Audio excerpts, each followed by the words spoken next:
pada dia dan dijadikan sebagai mata pencaharian. Ini salah. Dan ruqyah yang dilakukan pun banyak yang menyimpang. Yang dibacakan oleh Nabi ayat-ayat saja, tapi ini digunakan dengan pukulan, mencekik dan yang lainnya. Enggak ada contoh dari Rasulullah. Bahkan Rasulullah pernah meruqyah orang hanya mengatakan ukhruj ya aduwallah. 3 kali, ukhruj ya aduwallah, ukhruj ya aduwallah, keluar wahai musuh Allah. Ana Rasulullah, saya Rasulullah. Seperti Nabi mengobati atau meruqyah Utsman. Dia merasakan sesuatu kemudian dipegang dadanya oleh Nabi, kemudian ukhruj ya aduwallah. Tidak pakai dipukul. Memang ada keterangan dari ulama boleh dalam kondisi tertentu, tapi sekedarnya saja, seperti dibawakan oleh Syekh Muhammad bin Shalih Al-Utsaimin rahimahullah tentang Syekhul Islam Ibnu Taimiyah. Atau dengan cara atau kaifiat tertentu. Ini banyak melanggar. Kemudian juga dijadikan sebagai ma'isyah. Ini pelanggaran dalam meruqyah. Makanya orang yang meruqyah dia harus tahu lebih dahulu bagaimana sifat yang harus dipenuhi. Dijelaskan dalam kitab Fatwa Ulama fi Ilaj Sihr wal Mas wal Ain wal Jan yang dijawab oleh para ulama, yang dikumpulkan oleh Nabil bin Muhammad Mahmud. Dijelaskan di halaman 310 tentang sifat al-mu'alij birruqyah syar'iyyah, sifat orang yang meruqyah. Yang pertama kata beliau, ayyakuna mu'taqidan aqidat as-salaf as-salih. Orang yang meruqyah itu harus mempunyai i'tiqad akidah salaf. Yang kedua, dia harus mewujudkan tauhid yang ikhlas kepada Allah dalam perkataan dan perbuatannya. Yang ketiga, dia harus meyakini bahwasanya kalamullah itu mempunyai pengaruh yang besar terhadap jin dan syaitan. Yang keempat, bahwasanya dia mengetahui tentang keadaan jin dan syaitan. Arti bagaimana mengobati atau membaca ayat-ayat Al-Quran untuk mengusir jin itu, dia tahu. Kemudian yang kelima, dia menjauhkan barang-barang yang haram. Yang keenam, dia selalu berzikir kepada Allah. Jadi dia yang mengobati juga harus terus berzikir kepada Allah Subhanahu wa taala. Doa-doa dan zikir pagi dan sore dia baca untuk berlindung.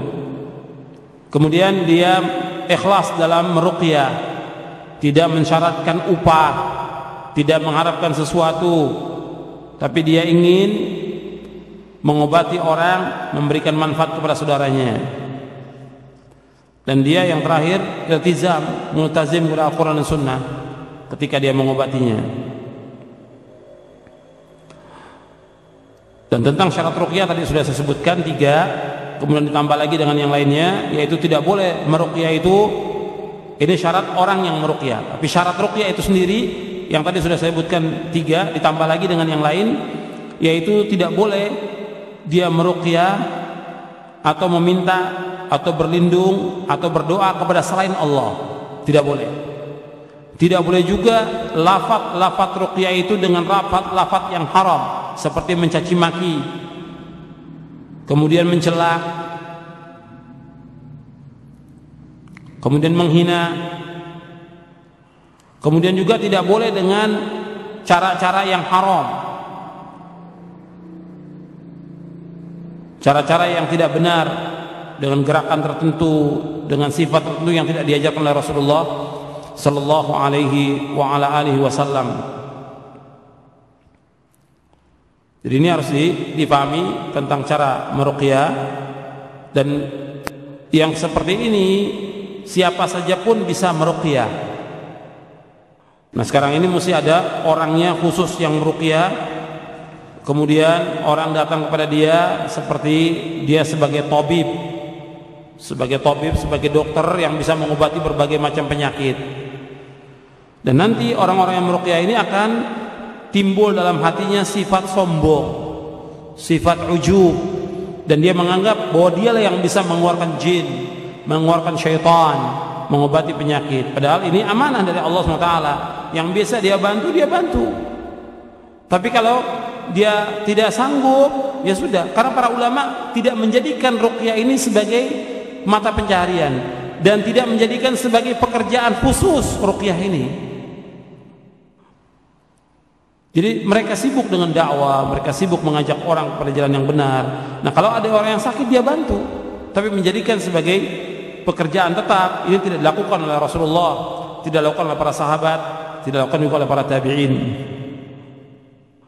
Jadi kesimpulannya dari apa yang saya sampaikan tentang ruqyah ini, yang pertama bahwa ruqyah ini sudah dikenal di zaman sebelum Islam dan dikenal juga di zaman jahiliyah. Yang kedua, ruqyah itu ada yang masyru', ada yang tidak masyru'. Artinya ruqyah ini dibagi menjadi tiga, ada yang syirik, ada yang bid'ah, ada yang boleh. Yang syirik, ya yang dia minta bantuan kepada jin, kepada orang mati atau syarat-syarat tertentu. Adapun yang bid'ah, yaitu dia menggunakan cara-cara yang tidak dicontohkan oleh Rasulullah SAW. Seperti tadi yang saya sebutkan dengan cara caci maki, kemudian dialog. Setiap ruqyah itu harus dialog. Ini juga cara yang bid'ah, karena Nabi nggak pernah melakukan dialog. Jadi sekarang jadi satu kebiasaan kalau ruqyah itu mesti dialog dengan jinnya. Tidak, yang penting suruh dia keluar. Sampai ditanya Islam atau bukan, kafir dan yang lainnya, terus seperti itu. Terbawa arus dengan dialog. Ini bid'ah. Nabi gak contohkan, sahabat tidak contohkan, dan salafus saleh tidak mencontohkan yang seperti ini. Jadi tugas kita meruqyah dan suruh mereka keluar jin itu.